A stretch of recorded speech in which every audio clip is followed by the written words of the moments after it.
Salut tout le monde, j'espère que vous allez bien. On se retrouve aujourd'hui dans une nouvelle vidéo où j'ai 5 romans à vous présenter, donc on va se dépêcher parce que je sens que ça va être long. Le premier livre dont je vais vous parler, il s'agit de Sherlock Holmes et les ombres de Shadwell, le dossier Cthulhu de James Lovegrove. Au début de ce roman, on a une préface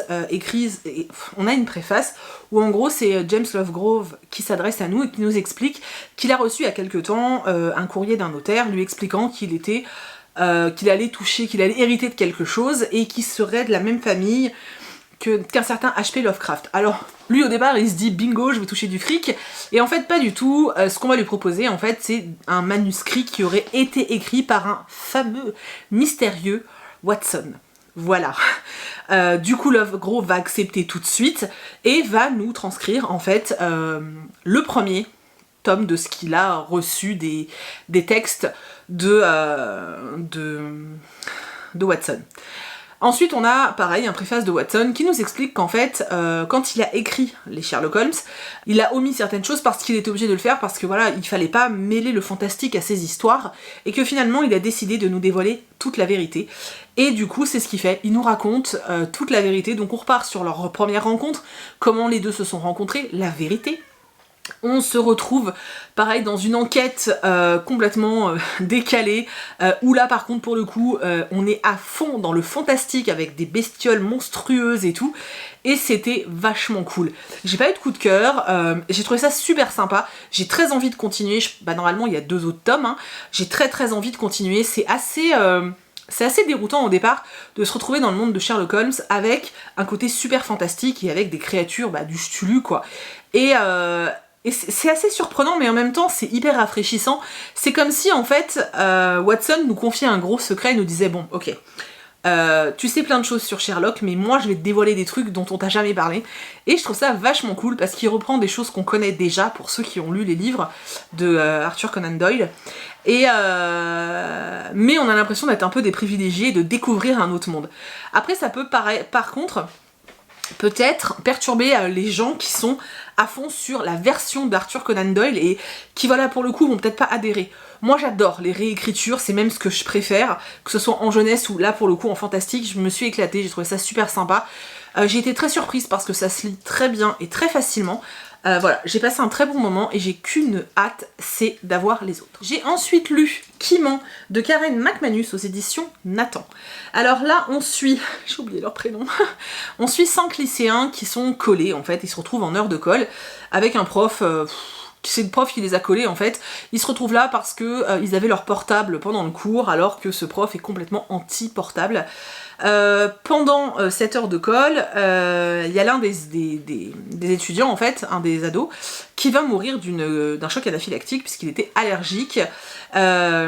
Sauf qu'en fait on va vite se rendre compte que sa mort n'est pas accidentelle du tout.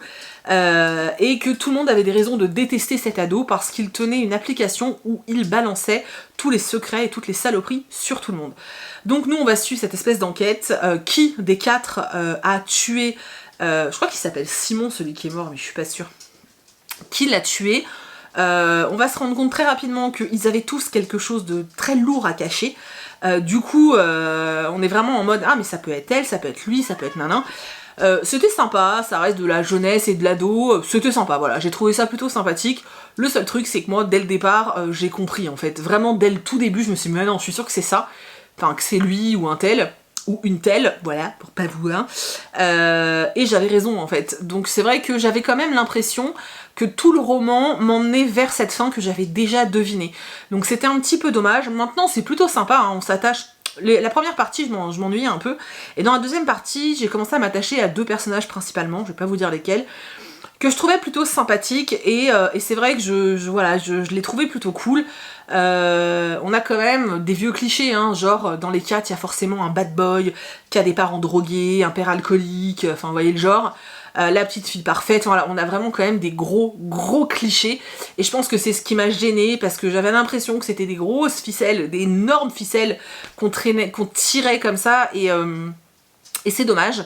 C'est dommage, voilà, mais ça n'empêche que ça reste plutôt sympa, et je pense que pour des ados qui découvrent le thriller, ça peut être vraiment cool.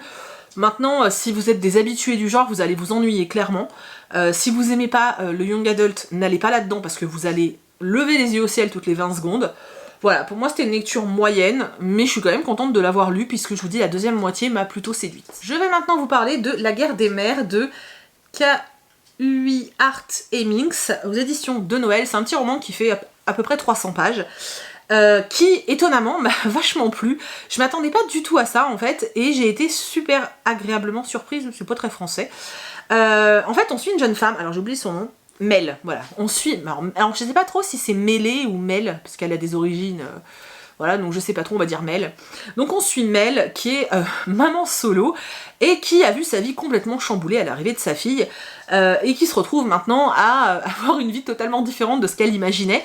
Elle vit à San Francisco, et en fait elle a découvert l'univers des parents, voilà. Donc elle explique qu'au début elle a rejoint des clubs de parents, entre guillemets, pour faire connaissance avec d'autres parents, qu'en fait, elle rencontrait que des parents psychopathes, qui avaient des trucs parfaits, etc. Ça lui correspondait pas du tout, et finalement, elle s'est fait son groupe d'amis. Là, elle va postuler pour qu'on édite un livre de recettes. Et en fait, son idée à elle, quand elle va postuler, c'est de s'inspirer de l'histoire de ses amis en fait. Donc elle va demander à ses amis de lui raconter un truc en fait, voilà, tu me racontes quelque chose, vas-y parle-moi de toi. Et elle va partir de cette histoire-là pour créer un plat. Alors déjà j'ai trouvé l'idée super originale, ça m'a vachement plu. Et en plus ça nous permet d'en apprendre plus sur chacun de ses amis, et d'en avoir certains qui sont super attachants et super drôles. On se retrouve dans des situations tellement tordantes, j'ai trouvé ça génial. Une par exemple qui a un ado, qui a un enfant ado, elle finit par lui faire croire qu'elle se droguait pour que son gamin la trouve in. C'est vraiment drôle. T'as le groupe du coup qui découvre le fast-food et le drive-in. Enfin voilà, c'est vraiment super sympa, c'est assez décalé, moi j'ai bien rigolé. J'ai passé vraiment un bon moment, et je m'attendais pas en fait à apprécier autant. Sincèrement, j'ai vraiment beaucoup aimé le concept de s'inspirer de ses amis. Du coup, elle va organiser un grand repas autour duquel elle va présenter les plats qui correspondent à chaque personne. C'est une façon de rentrer dans l'intimité de ses amis qui est super originale. On en apprend un peu plus sur elle, qui a quand même vachement de mal à accepter que le papa de sa fille en fait refasse sa vie. Elle se sent peut-être un petit peu exclue et un petit peu bonne à rien, parce que finalement à part sa fille elle s'occupe de rien quoi. Mais voilà, c'était vraiment cool, et vous pouvez pas rester avec ce livre sans sourire en fait, c'est pas possible. Je trouve que voilà, pour le printemps et les beaux temps et les beaux jours qui arrivent, c'est le petit livre parfait à amener avec soi au parc. Ça peut être vraiment cool en fait. Je vais maintenant vous parler de Jingo de Sarah Cohen Scully aux éditions Gulfstream dans la collection Électrogène, voilà. Alors, ce livre c'est très compliqué parce que en fait pour moi il a un réel problème de rythme, mais vraiment il a un problème de rythme, c'est hyper lent, mais vraiment hyper lent. Et pourtant, il faut aller jusqu'au bout, il ne faut pas renoncer, parce que la fin est juste... Ah ouais, bah je l'avais pas du tout vu venir. On vit dans un monde qui est divisé en deux. On a un côté, la cité blanche on va dire, où en fait tous les gens sont hyper connectés, mais vraiment hyper connectés. À partir de l'âge de 12 ans, on leur implante un truc, ils ont un assistant personnel, on va dire, qui les conseille. C'est-à-dire que quand tu dois prendre une décision, le truc là, dans ta tête, ta petite intelligence artificielle, va faire des calculs et va te dire « Ah, faut que tu choisisses ça, il faut que tu fasses ci, il faut que tu fasses ça ». C'est l'application, enfin c'est l'intelligence artificielle qui t'aide à choisir ton conjoint, il t'explique pourquoi, il t'avertit de tout, enfin c'est vraiment un monde hyper connecté. Et à côté on a la Cité Bleue en fait, où là ils ont tous refusé et renoncé à la technologie. Dans les deux cas, pour avoir le droit de faire des enfants, parce qu'il faut avoir le droit, il faut faire des demandes particulières. Donc soit on fait les enfants de façon naturelle, il faut une autorisation, soit, en tout cas pour la Cité Blanche, parce que ce sont des gens très riches, ils vont dans un espèce de laboratoire, on fait des calculs et on leur dit « Bon, ok, si on vous mélange tous les deux, votre gamin il fera ça, est-ce que vous êtes d'accord ?» Non, ok, bah je vous donne un autre sperme, ça donne ça, est-ce que vous êtes d'accord? C'est hyper chelou. C'est ce qui va se passer pour l'une des femmes en fait qui vit dans la Cité Blanche, qui elle ne souhaite que sa carrière. C'est vrai, il y a vraiment que sa carrière qui compte. Et dans la Cité Bleue, c'est plus soit on vous donne l'autorisation de faire un enfant vous-même, soit vous devez prendre les rebuts de la Cité Blanche en fait, un espèce d'élevage. Vous devez élever l'enfant de quelqu'un d'autre que vous garderez qu'un certain nombre d'années. Nous on suit Jade qui va d'abord dans un premier temps travailler dans la Cité Blanche, où elle va s'occuper d'enfants, et c'est assez déstabilisant. J'ai eu pas mal de mal à comprendre En quoi ça nous servait à quelque chose le fait que Jade soit dans cette cité blanche, parce que ça prend quand même une part hyper importante au début du roman. Alors oui, ça va expliquer pourquoi on lui voit refuser le fait de procréer, de faire un enfant, puisque ça va lui être refusé à cause de quelque chose qui se passe dans la cité blanche. Mais c'est quand même hyper surprenant parce que c'est très très long cette partie sur la cité blanche, donc moi je pensais qu'il allait se passer un truc là, mais en fait non. Voilà. Donc Jade, on lui refuse le droit d'enfanter, du coup elle va adopter Jingo. Et on va lui dire que Jingo, de toute façon, il n'entend rien, donc il faut apprendre le langage des signes, qu'elle n'aura que pendant 12 années, et qu'après on lui retirera. Et qu'il aura des grosses déficiences mentales, que ce ne sera pas un enfant comme les autres. Pour avoir le droit d'élever cet enfant, elle va devoir aller vivre dans une partie assez particulière de la Cité Bleue, là. Je crois que c'est la Cité Bleue, hein. Ouais, c'est ça. De la Cité Bleue, et elle va élever Jingo. Donc voilà, alors on a cette première partie où elle est dans la Cité Blanche et où finalement elle essaye d'élever ses 2 enfants parfaits, et ensuite on a la deuxième partie du roman où elle est dans la Cité Bleue, et où elle élève Jingo comme son propre fils. Sauf que Jingo ne réagit pas forcément comme réagiraient tous les enfants, ça va pas très très bien se passer. Et voilà, et à la fin on a un gros retournement de cervelle, un peu comme il y avait dans Phobie aussi, parce que dans Phobie, l'auteur nous fait un peu la même chose, sauf que dans Phobie il n'y a pas de longueur, et dans celui-là j'ai trouvé que c'était long, voilà. Moi j'ai trouvé qu'il y avait... En fait le livre est vachement sympa, l'idée est juste incroyable quand elle nous explique les univers, j'ai trouvé ça génial. Vraiment l'univers est incroyable, je trouve que l'idée est juste, mais voilà, l'auteur est très très bonne pour ça, parce que dans tous les livres que j'ai lus d'elle, à chaque fois je trouve l'idée incroyable, sauf que là il y a des trucs que j'ai pas compris quoi. Pourquoi on est aussi longtemps dans la Cité Blanche au début, c'est tellement long toute cette partie où elle est en train d'élever Jingo et tout, je sais pas, j'ai trouvé qu'il y avait un problème de rythme, voilà. Malgré ça, c'est un livre que je peux vous recommander parce que la fin est juste assez surprenante, et une fois que t'as la fin, t'es en train de te repasser tout le truc en arrière et tu te dis ah ouais, ok.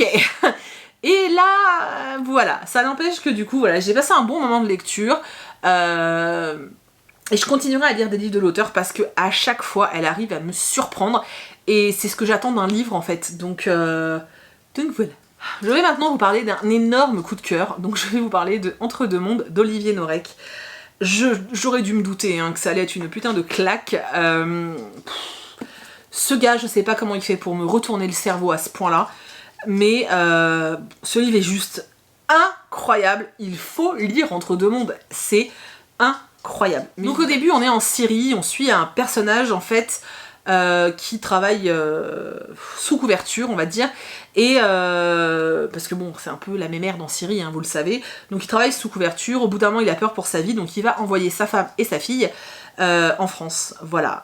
Il a vu que en France, il y avait ce qu'on appelait le jungle, en fait, et que là, les femmes seraient protégées dans cette espèce de grand bidonville qui se trouve à Calais. Et voilà, il les envoie là-bas. Normalement, ils auraient dû partir tous les 3, mais il peut pas partir, donc il leur dit « Ok, vous y allez, moi je vous rejoins ». Donc on va les suivre toutes les deux elles vont devoir subir tout ce que les réfugiés subissent, donc la traversée de la Méditerranée, avec tout ce qu'il en coûte. Bref, notre personnage, je crois que c'est Adam, va les rejoindre quelques temps plus tard. Donc lui, il arrive à Calais, dans ce fameux énorme bidonville où sont tous les réfugiés et tous les gens qui veulent passer en Angleterre.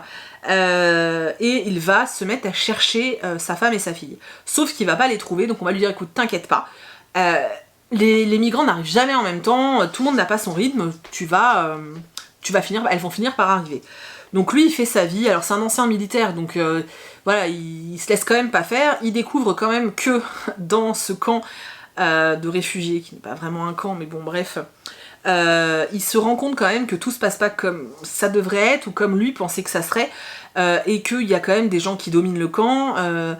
Il va sauver un petit enfant qui devrait subir quelque chose d'horrible, je vous laisse découvrir dans le roman. Et voilà, lui on le suit dans ce camp-là, qui va vouloir finalement... qui va pas pouvoir... En fait, lui, Adam, il va pas pouvoir rester sans réagir et sans rien faire, c'est au-delà de sa personnalité. Lui, c'est un ancien flic syrien, il ne peut pas rester sans rien faire. et il va vouloir tout faire pour avancer. À côté de ça, on suit Bastien, qui est un flic qui a été muté à Calais. Alors déjà tout le monde se fout un peu de sa tronche, qu'est-ce que tu fous là? En fait il est revenu dans le Nord tout simplement parce que sa femme fait une dépression et qu'elle voulait être près de sa famille, donc il a embarqué sa femme et sa fille ado et hop, on retourne à Calais. On lui dit clairement hein, quand il arrive au commissariat, tu sais que quand t'es à Calais, ne demande plus jamais de mutation, tu ne pourras plus partir. Donc lui il se retrouve là, il se rend compte que il y a des sous-effectifs, enfin, il y a un sous-effectif important, qu'il y a plein de choses qui sont pas traitées, et il va découvrir la fameuse jungle, dans lequel il se passe des choses pas très nettes, et Bastien va pas pouvoir non plus rester sans rien faire. Bastien et Adam vont se rencontrer, et là ça va être... voilà. Olivier Norek a une façon de construire ses romans. Alors déjà, il te prend aux tripes tout le temps. Tu t'attends à des trucs bien dégueulasses et bien gore. Et t'es jamais déçu, hein, je tiens à le dire quand même. Et puis en plus, il arrive il ficelle tellement bien. Il prépare tellement bien son truc. Je sais pas si c'est un auteur qui te fait un plan hyper détaillé et qui te construit tout son roman avant, mais c'est impressionnant en fait. Quand t'arrives à un moment, tu te dis ah mais ok, il y avait ça là, et tout ça c'est lié, et tous ces personnages sont liés. J'adore, mais vraiment j'adore. Je ne peux que vous recommander ce roman. Faut aimer le thriller, faut pas avoir peur des trucs un peu gore. Mais mon dieu, c'est fantastique. Pour moi, c'est même au-dessus de Surtension. Pourtant, la saga de Victor Coste, je l'adore. Et pour moi, c'est encore un cran au-dessus. Je me dis, si l'auteur nous fait des trucs comme ça à chaque fois, il monte comme ça d'un cran, mais le prochain roman, ça va être quoi C'est incroyable. J'adore. J'adore, mais vraiment, j'adore sa plume, j'adore sa façon de voir les choses. Voilà, je suis totalement fan de cet auteur. Je suis en admiration devant son travail qui est assez poignant. Il prend toujours des sujets hyper proches de nous. Dans la saga de Victor Coste, on est quand même dans le 93. Là, on parle de Calais, on parle des migrants, on parle de plein de choses, on parle de ces hommes, de ces flics qui ont envie d'aider, qui ont envie de faire des choses, mais à qui on ne donne pas les moyens d'agir. De ces flics qui en ont marre de voir souffrir des gens, mais qui ne peuvent rien faire. On nous parle de la cause des migrants, on nous parle des gens qui vivent là-bas et qui en ont marre, et pourquoi ils en ont marre. C'était génial, voilà, je peux pas vous en dire plus, j'ai adoré ce livre et je vous le recommande de tout cœur, tout comme je vous recommande de tout cœur sa saga avec Victor Coste, en sachant que pour la saga, je trouve que le tome 3 Surtension, c'est pas explosion dans ta face. Et ben je peux vous dire que si vous avez aimé Surtension, vous allez surkiffer Entre deux mondes. Je n'arrivais pas à lâcher ce roman, c'était incroyable et j'ai trop hâte d'en avoir un autre. Voilà. Donc voilà, c'est tout pour ce point lecture, j'espère qu'il vous a plu, j'ai essayé d'aller assez vite, parce que je savais que j'allais un peu plus m'étaler sur Entre deux mondes. N'hésitez pas à me dire dans les commentaires si vous avez lu certains de ces livres, s'il y en a qui vous tentent, ça me fera super plaisir. Dites-moi quel est le dernier roman que vous avez lu, ou celui que vous êtes en train de lire, peu importe. J'ai hâte de vous retrouver dans les commentaires, j'espère vraiment que cette vidéo vous a plu, je vous remercie de l'avoir regardée jusqu'au bout. J'attends avec impatience de voir tous vos commentaires dans les commentaires, de voir tous vos petits pouces en l'air. Je vous fais plein de très gros bisous, et je vous dis à bientôt dans une prochaine vidéo.